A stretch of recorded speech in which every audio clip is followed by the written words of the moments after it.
मेरा नाम डॉक्टर उमर है। मैं कंसल्टेंट प्लास्टिक सर्जन हूँ।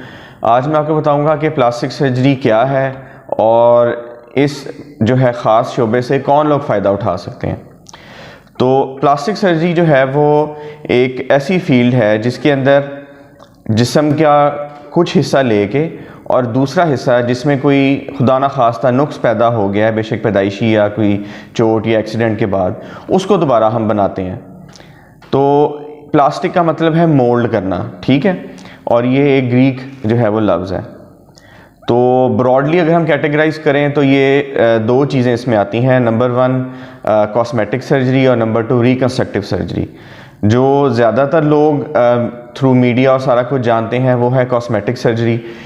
ये हमारी तकरीबन 10% फील्ड है और दूसरी जो मेन हमारी फील्ड है वो है रिकंस्ट्रक्टिव सर्जरी। रिकंस्ट्रक्टिव सर्जरी के अंदर जो मेन फील्ड है हमारी प्लास्टिक सर्जरी की, उसमें सबसे मेजर जो होता है वो है जले हुए पेशेंट्स का इलाज। नंबर 2 जो हाथ और पैर उंगलियां कट के आते हैं उनको दोबारा जोड़ना, उनकी पेवंदकारी करना। तीसरा आता है जो मरीज़ जैसे कोई इन्फेक्शन के बाद या एक्सीडेंट के बाद उनकी मांस और पट्ठे सारे उतर जाते हैं, उनको दोबारा हिस्से को बनाना जिस्म के। और चौथी चीज़ जो है वो आती है कैंसर के बाद किसी हिस्से को दोबारा बनाना। और एक ऐसी चीज़ जो कि आप कह लें कि लोगों को बिल्कुल नहीं पता, वो ये है कि पैदाइशी सारे जो नकाइस होते हैं उनको ठीक करना, वो भी प्लास्टिक सर्जरी के अंडर ही आता है, जो है रिकंस्ट्रक्टिव सर्जरी। अब मैं आपको बताऊंगा कि कॉस्मेटिक सर्जरी के अंदर क्या क्या प्रोसीजर्स आते हैं।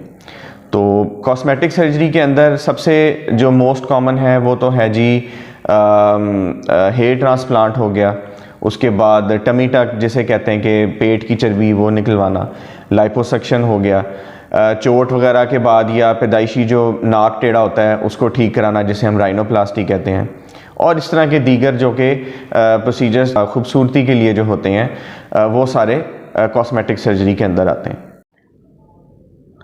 तो ये हमने ब्रॉडली तो आपने देख लिया होगा कि कौन कौन सी दो आप कह लें कि सब कैटेगरीज प्लास्टिक सर्जरी के अंदर आती हैं।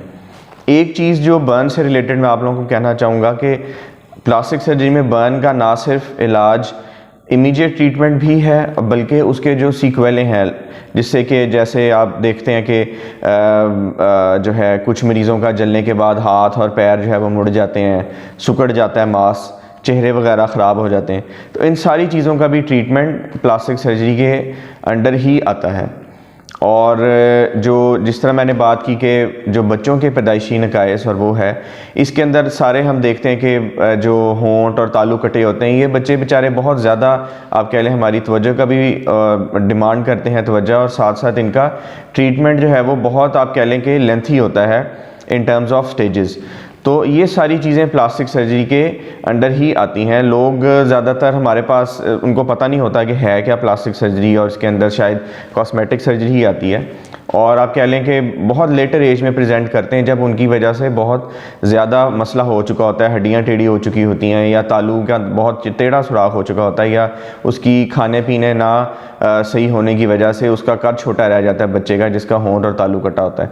तो ये मैं आपको कहना चाहूँगा कि जितने भी पैदाइशी हैं नकाइस जले हुए होने के बाद है या एक्सीडेंट के बाद ज़ख़म है, मरीज़ 2-2, 3-3 महीने जो है वो बाद आते हैं जब उनका मसला बहुत कॉम्प्लिकेट हो जाता है। तो इस चीज़ में आप लोगों को फ़ौरन जो नियर बाय फैसिलिटी है प्लास्टिक सर्जरी उसमें कंसल्ट करना चाहिए, ताकि जितना जल्दी ट्रीटमेंट होगा उतना आउटकम भी बेहतर होगा और ऑपरेशन की नौयत भी छोटी हो जाती है, बजाय कि हम कोई बहुत ज़्यादा कॉम्प्लेक्स जो है वो सर्जरी करें।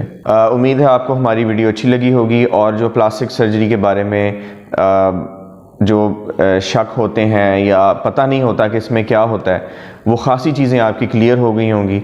मज़ीद इन्फॉर्मेशन के लिए हमारे YouTube चैनल हेल्थ लाइन्स पे आप को सब्सक्राइब करें और जो है दोबारा विज़िट करें, और इंशाल्लाह हम कोशिश करेंगे कि आपको मज़ीद जो है प्रोसीजर्स उनके बारे में अच्छी इन्फॉर्मेशन दें।